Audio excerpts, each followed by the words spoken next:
This week we saw both the worst of identity politics and the best of Australia.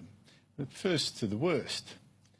Yassmin Abdel-Magied is a symbol of identity politics today. The identity politics that treats people not as individuals but as types. It treats them as representatives of a race or of a gender or a religion or some other victim group. And it sure helped Abdel-Magied as the token black Muslim female.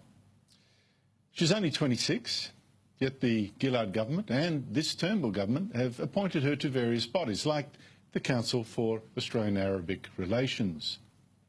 The Turnbull government even sent her to the Middle East to promote her autobiography. Remember, she's still only 26. And the Prime Minister had her at his top table at his iftar dinner. The ABC, of course, made her the head of a TV show for reasons that the ABC's Media Watch explained recently. Abdel-Magied presents a roundup of ABC News on Saturday morning. She's also appeared as a guest on Q&A and The Drum. And she partly owes those roles to being Muslim, black and a woman. And that's identity politics. I think it's poisonous.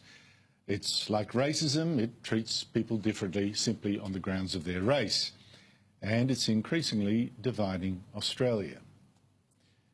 But yesterday, Abdel-Magied was invited to the Australian National University to discuss leadership, even though she's no leader.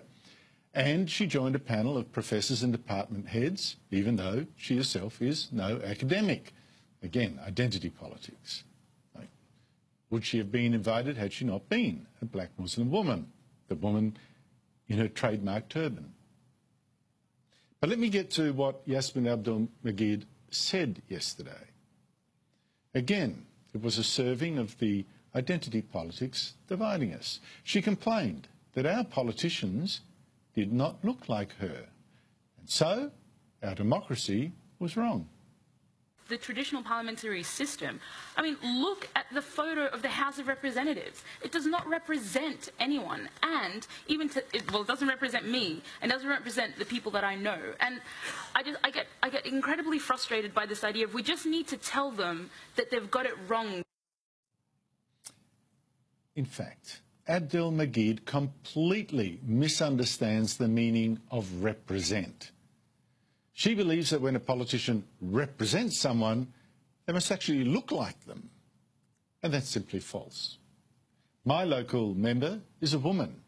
Does that mean she can't represent me as a man?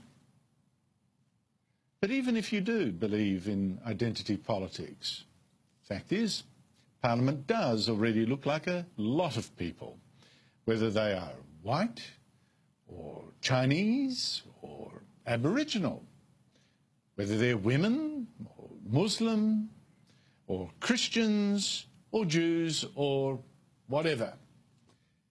Parliament does already look like a lot of people, but apparently those people are nobodies to Abdel-Magied and her friends. You see, to identity extremes like them, Parliament is useless unless it includes someone who looks exactly like them. In fact, unless it includes them personally, because they themselves are the ultimate identity group. So obviously, the question is, why doesn't Abdel-Magied then run for Parliament herself? And in fact, one of the panellists yesterday asked her just that.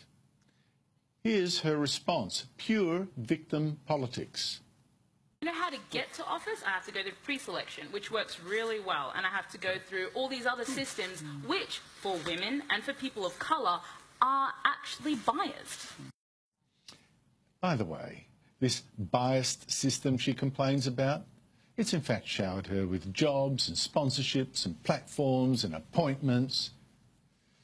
But get this, on the very day that Abdel-Magied there complains Parliament does not look like her, complains the system is rigged against people like me even getting into Parliament, on that very same day, across town in Parliament House, Lucy Gichuhi was giving her first speech as the new senator from South Australia.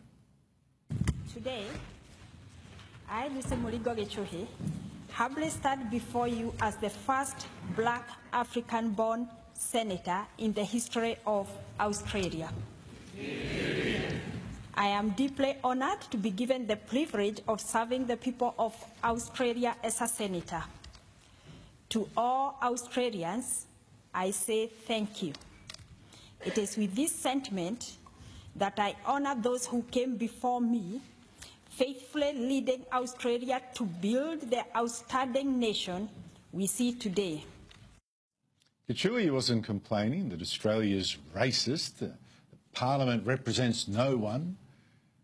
No, she instead said how much she had to be grateful for since coming here from Kenya. She reminded us of the greatness of this country and the richness of its rewards for those who join in and work. That was the best of Australia on display yesterday.